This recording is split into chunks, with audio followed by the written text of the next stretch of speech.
Two ways to resize your images in Photoshop. Open your image through Ctrl-O. Then you have two options to resize. First, use Alt-Ctrl-I. From this new window, choose your unit of measurement.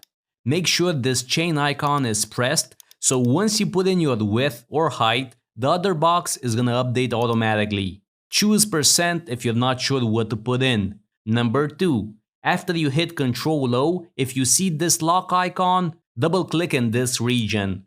Hit OK in this new window. Now to resize, use Ctrl-T. You'll get some white empty squares around this photo.